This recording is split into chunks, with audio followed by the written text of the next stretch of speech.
Well, a good morning to you. Saturday's here again, and Philip Newbury here with you on another Ask the Expert. And joining me in the studio, we have Elaine VonCannon, Associate Broker, ABR, SRES, Notary, Residential and Commercial Property Manager with Coldwell Banker Traditions.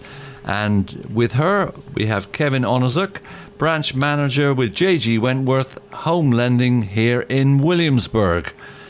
Well, Elaine and Kevin, what are we going to talk about this morning? Well, good morning, all. Good I had morning. a call this past week from a former client, Doug, and he wanted to know about a construction to perm financing and about modular homes. So since it's financing questions, we have Kevin begin. So Kevin, what can you tell us about construction to perm loans? And as a former builder, does drawer enter into this loan? How does that work? Good morning, Philip. Good morning, Kevin. Great to be here, and that's a great question. Construction financing is a bit different from just a traditional home purchase. Typically, you purchase a home that's already built, you go under contract, get your mortgage, and at closing, everything is done, the seller gets paid, and then you make your first payment a month or so later. With construction financing, it's a little different. Now, some builders will build the home in what they call as a spec, where they will build the home, sometimes even customize it for you, and you can just purchase it upon completion. But most of your custom homes and custom builds, the builder likes to have and often requires construction financing. So the biggest difference is the builder gets paid as construction progresses. So for example, if you're buying a $400,000 home that you're having built, the builder may not have $400,000 to front for the construction, especially if it's a smaller type builder. So, as you mentioned, a draw. So, as construction progresses, the builder gets a draw from a construction loan. So, up front, you close on a construction loan. You can use funds from that to purchase land. And as the builder completes certain phases of construction, they get paid. So, for example, once the framing is up and the roof is up, they may get $50,000. So that replenishes the builder's funds, the builder's capital, so they can continue to build, especially if they have more than one project going, even if they can afford your particular project. If they have multiple projects going, that would be a lot of money out of pocket for that builder. So that keeps the builder liquid throughout the construction process. And as the buyer or borrower, most construction loans, you're just making interest payments on what's been borrowed so far. So after that first draw of $50,000, you're just making interest payments on that small amount. Then, once the house is done, you get your permanent mortgage. It's just like, your regular mortgage that you would have gotten if you just purchased a house straight on, whether it's FHA, VA, conventional, all those different mortgage programs that we've talked about in previous weeks. You get the permanent mortgage once the house is done, and that's when you make your payments for the next 15 years or 30 years out, or however long you have set up on that permanent mortgage program. Now, Kevin, how do you know they finished it? I could say, I could be the builder. Philip's my builder, okay? So he's building me a $800,000 home. So Philip, the builder, says, okay, we're finished with the framing and we're finished with the foundation. I need some more money. Kevin, give me some more money. So how do you know he did it? Well, if it's Philip, we might just trust him, but with everybody else, we would send out an inspector. So it's typically the appraiser or someone that is certified to do construction inspection. So if the builder says, I'm done, the roof and the framing, I'm ready for a draw, then an inspector goes out and confirms it actually is done. The title and closing company will also go to the courthouse, do a quick search on the title to make sure that there's no new liens judgments or mechanics liens. So say the contractor did not pay one of the subcontractors, that subcontractor could have put a lien on the property, so they'll make sure that there's none of that as well. Right. Well, I'm honest. I would tell you if I was going to do That's so. why Philip All the right, builder. Elaine, from the real estate side, what is the process with a construction to perm? Well, first, Kevin, do you want to talk about modulars, since that was one of the things he called about? You want to finish the construction, and then we'll go to modulars. Are they similar? That's up. We can talk about both because you can do a construction loan on a modular home. The real difference is more between a modular and a manufactured. So a modular home is built to the same local codes and specifications as a site-built home. So if you are considering building a home or buying a resale, a modular home is going to be built to the same quality requirements and standards by that local city or county here in Virginia. And it's just assembled off-site. It's built off-site and, I guess, assembled on-site. So it's built off-site, brought into pieces, assembled and finalized on the lot. A manufactured home, like we know as a double-wide or even a single-wide, they're built to a national HUD, Department of Housing and Urban Development, housing standard that may not be the same as the construction requirements for each individual locality. So the manufactured homes, the single wides, double wides, even triple wides that are built today are fantastic quality, but in general they can be more challenging to finance. Not all companies will do them. Many companies won't do them at all. My company certainly will. We will do the double wides and higher up to 10 years old. But a modular home we treat just the same as any other site-built home.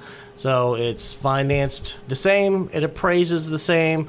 Even when the appraiser goes out and looks at recent comparable sales, they will use other site-built recent sales. And there's even construction financing for modular homes. We do that. I do that on a fairly regular basis. If you want to buy a modular home and have it assembled, built, and finance it, and your modular home builder does not just do the permanent financing, we will do construction financing on that as well. My buyer, Doug, who had called, that started off this this interesting topic today. Yeah. He's called me. He says, Elaine, I found this great house. He says, and I know we can get financing because I checked my credit. I said, well, that's all good, but what kind of fabulous home did you find at $60,000? I had my reservations. He said, he says it's on a permanent. It's a trailer and it's on a permanent foundation. So that's like a house. I said, stop. That is not like a house. I said, I don't care if it's on a permanent foundation. It depends on the year it was built, and they go under and look, and if it's on a metal frame of any kind, even if it's on a permanent foundation, is considered a manufactured home.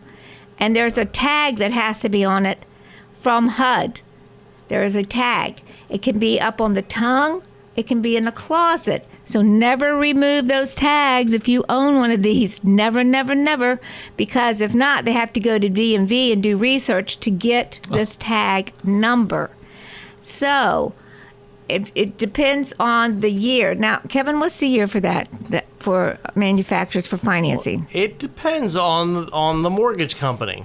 There was a significant change in manufactured homes. I think it was something like 1976. That number sticks in my head. But, for example, my company, we will go back only 10 years on a manufactured. That's not modular. Manufactured is your double wides. We will not do single wides. But, even double wides can be a challenge for a couple of those things. With a double wide or larger, a manufactured home, it does have to be shown to be on a permanent foundation. Generally, for a resale, we'll take the appraiser's say so. Sometimes we do need to have an engineer go out and certify that it's on a permanent foundation. But as you mentioned, there is the DMV issue. So when you buy a manufactured home, a double wide, it comes with the DMV title. Once you get it on a permanent foundation, you're supposed to surrender that DMV title, because then it's considered real estate, so you should be paying real estate taxes. Yeah. And if you don't surrender your DMV title, then you'll still be paying personal property taxes. You'd be double taxed. But as the mortgage company, for most mortgage programs, we have to document the surrender of that title. And a lot of people don't keep that paperwork. And it's not easy to get that from the DMV because the title doesn't exist anymore. So it's hard to get proof that it's been surrendered. It's not an easy process. And really, that's the main reason we will only go back 10 years, simply because trying to get that paperwork and documentation beyond that 10-year mark is very, very difficult. Now, some other companies will go a little bit longer. I think the majority of mortgage companies won't touch them at all. So if something you're not sure what it is, if it's a double wide, if it's a modular, if it's a site built, if you're not sure, as Elaine mentioned, you need to ask questions. You need to find the HUD ticket. Right. Yeah, if it has that HUD plate, then it's definitely a manufactured home. Where would you find that, though? In closets. In the closet. Or it can be at the tongue, where the tongue was. Up underneath. I see. And not necessarily, you might have to go under the house to find it. Yeah. It's not necessarily there. And as Kevin says, it becomes real estate because now it becomes an improvement when you put it on a foundation. It's like an attachment. It's an improvement to the land. So it is taxed on a different rate. Yep. So it doesn't mean you can't buy it. You just have to understand what you're getting and make sure that financing is available if you're not planning to pay cash. And have a lot of patience. Right. All right, well, Kevin, about financing on these types of homes. With all of them... Is it all conventional? No. See? With all of your construction financing, your construction loan is a type of conventional financing, not typically backed by Fannie Mae and Freddie Mac, which most of us have probably heard of, but most of your construction financing is private money from the bank or mortgage company. We're using our own money because there's not like a mortgage program for that. Then your permanent financing would be whatever you want. It can be a conventional. I'm doing one that's a VA right now. You can do an FHA permanent mortgage. You can do whatever you want for the permanent financing. You're just paying off the construction loan. And you can use any of those mortgage programs to purchase a modular home. The only caveat is with manufactured, it's tougher to do the conventional loans on manufactured. It's mostly the government loans are the more popular, like your FHA, your VA, and USDA, which is U.S. Department of Agriculture. Same people that certify our beef in the grocery store. They have a rural housing mortgage program that's also good for the manufactured homes. Doesn't require any down payment, etc. But even still, you want to make sure you know what you're getting and talk to your mortgage person and talk to your buyer's agent to make sure that you have a plan in place. So with any of them, you can use any of the mortgage programs. It's just fairly tough if it is a double wide, triple wide, etc. to get a traditional conventional mortgage. Well, thanks, Kevin. Ladies and gentlemen, we're talking with Kevin Onizuk. He's the branch manager with J.G. Wentworth Home Lending. He's in Bullifonts Boulevard, and his office number is 220-5491. That's 220-5491. But a better number to catch him at is 757-645-8996. And also in the studio, we have Elaine VonCannon, Associate Broker, ABR, SRES Notary, Residential and Commercial Property Manager. And the good number to catch Elaine is 757-288-4685. Now we're going to go back to, so in terms of interest rates, does the three products have different rates? I suppose that'll be a Kevin question. Yeah, that would probably be a Kevin question again. Yes. Now, your construction financing, as I mentioned, is private money. So that is up to that individual lender what their costs are for that type of program. But as I mentioned, your modular and site-built are considered the same type of property. So you would have very low fixed rates available for that. We actually have rates going back down into the upper threes again. It's becoming a great time to buy again. It's going to be a very busy spring season. Now, if you get into the manufactured home size, looking at your double wides or higher, or as we affectionately refer to them when I grew up as trailers, those do have a higher financing cost. So you're going to pay a higher interest rate. You're going to pay higher costs because they are a little riskier. They are not seen as holding their value like a modular or a site-built would. Yeah. And, as I mentioned, nowadays they are built to, with extreme quality and longevity. There's some beautiful homes out there. Yeah. It's just traditionally they haven't held their value because of some of the financing issues and some of the resale challenges that you can have. That does impact market value, so that adds a little bit of risk from the financing side, so that does add a little bit of cost. So, and it's not unreasonable. So, let's say we were locking in somebody on a 30-year fix today at 3.99%. Maybe they're going to be at about 4.5% for a manufactured home. So, it's not unreasonable, but it will be a bit more expensive. And I talk to people about that sometimes, especially if they're buying brand new, considering a modular versus a manufactured. Maybe you want to spend a little bit more on the house versus spending it on the mortgage, giving it to me. You can invest it in the house itself for about the same monthly payment. You could pay that little bit more and get a modular versus getting a double wide. And then, of course, there's always single wides, which are a whole different animal. The traditional mortgage market really doesn't touch them. That is more private financing, non-conforming, we call that. So the dealer. You go to the dealer for that. Yep. I see. Yep. Yeah, you get that through the dealer, or if it's a resale, you might just have to hit Google on that one. Yeah. And that one, you're definitely going to have a higher financing cost because, again, that's just a very different type of a home. Again, you can get a beautiful single wide from a local dealer. I mean, fantastic quality. It's just different than traditional financing. Gotcha. And from a real estate point of view, Philip, you have to, don't get excited and go out and say, I found 10 acres and I'm going to put a modular on and I'm going to do this, or a manufactured. Stop. It doesn't work that way. It depends on what the covenants are on the title. Because when they subdivided it and they developed it, in the covenant restrictions, it might not have an HOA, all well and good, because HOAs definitely is not going to allow some of these things. But they might have covenant restrictions on the deed.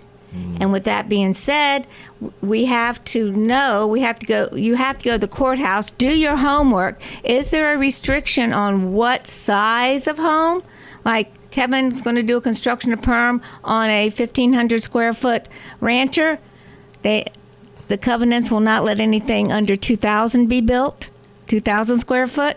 So you have to do your homework. You have to see what the deeds and restrictions on the deed is, the restrictions are, because just because it's rural, you still have deeds. And a good example is Charles City County. Yeah. I love Charles City County. It's beautiful out there, but those were land grants back from colonial times. Oh, yeah. And a lot of the restrictions still on the books are from the land grants on colonial times. Really? Mm-hmm. Huh. It's especially just because you have 10 acres. Don't say, I'm going to subdivide this and I'm going to make money. Not No. because you can't put 4 modulars out there because it might be a restriction. I guess you can't, no. Yeah, and Elaine makes a good point, too. In our local area, we have large neighborhoods, your Governor's Land, Ford's Colony, even, mid-sized neighborhoods that have homeowners association, and a lot of them do have restrictions. We talked about the quality of a modular home and, it being, similar, if not, better in some cases than a site-built home, etc. But some neighborhoods will not let you put a modular home in there. Exactly. So you could buy a beautiful lot in one of the Williamsburg neighborhoods, plan to put a gorgeous modular home on there. I had a customer who was putting a multi-story, I don't know, 2, 3, 400,000. It was a very expensive, gorgeous modular home, but the neighborhood just would not allow it. Modular was against the covenants. They just would not allow him to do it, no matter how beautiful the home was. So it can be a challenge. That is a great point. Yeah. Well, Kevin and Elaine, do you have anything else you'd like to add to that? Well, I will tell you, we've had a very challenging first quarter.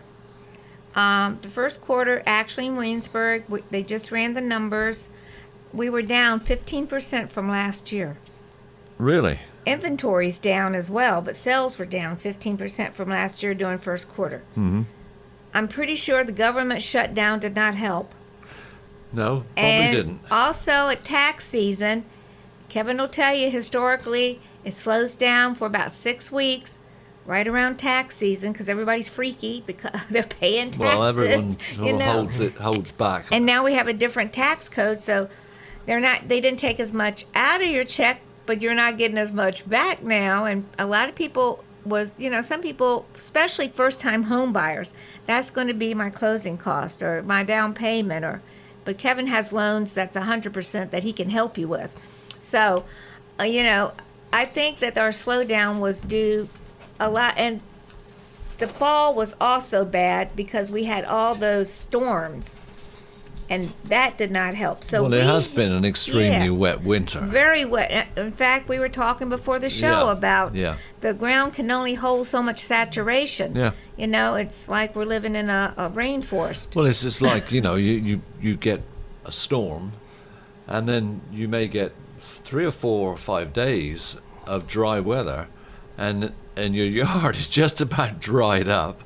You get another storm. Yes. And it's like, this is the cycle. It's been on and on. Yes. Well, anyway. But with the low interest rates, I'm hoping, and Kevin can keep us posted next show, I'm hoping that we're going to see an upswing because the interest rates have not risen like they had predicted really high. So that's right. I'm very positive after tax season it'll help unless we shut down again for something.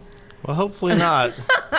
And we all wish we could predict what rates are doing. We'd all be super rich, and there's a lot of people that... I'd win the lottery. Yes. Well, that's what we should do, I think. There's a lot of people that are paid to make predictions, but they're right about as often as the weatherman on your local news makes weather predictions. Yeah, you really don't know what's going to happen. No, you don't. As Elaine mentioned, I just saw an article that this past March was one of the slowest in quite a while in the real estate world. And home world. starts, especially too, building starts. Right. So usually March is the big kickoff of each buying season. Yep. But, Easter's late. That could have something to do with it. People just may not have been in the spring mindset quite yet. But we are really excited because, as we chatted, rates have dropped. Rates are down low. You can get in the 3s again if you're well qualified, doing good down payments, or qualify for one of the government programs. Say you're a veteran and want to purchase on VA. There's a lot of really great opportunities to buy. You can purchase with little or no money out of pocket. That's certainly helpful and exciting. There are programs with grant funds. If you're a first-time home buyer, especially, there's some exciting things out there to help cover your down payment, or even if you're using a no down payment mortgage like the VA for a veteran, or USDA, which we mentioned, the Rural Housing Mortgage Program. Does the VHDA still have the 100%? Yes, yep. And that's, we've got grant funds that can go towards closing costs. They can go towards the down payment. They can make home buying really affordable. So it is a great time to buy. There is great inventory out there. If you have the right buyer's agent looking for you, they can keep an eye and see when something comes up, such as Elaine VonCannon. And when you have the great mortgage person, such as Kevin Onizuk, working for you to make the home purchase from the financing side extremely, if not ridiculously affordable, then it can be a very positive experience. So folks should jump in now. Rates are low again. I should think this would be a good time to jump in for And I'm going to make a prediction. It is going to pick up because my resident groundhog is back. And my resident raccoon is back. And my 20 or so, I'm not sure how their winter went, but we have a large population of bunnies at my house. Well, I call good. it Bunnyville. Well, so that is all my local friends are back. So I'm predicting that's a good sign of all spring. The ducks are in line. Yes, yeah. the stars have aligned here. Well, a very informative show as always, but we're just about out of time. I want to thank our guests today, and here's the numbers that you can contact them at. Elaine at 757-288-4685. Kevin at 757-645-8996.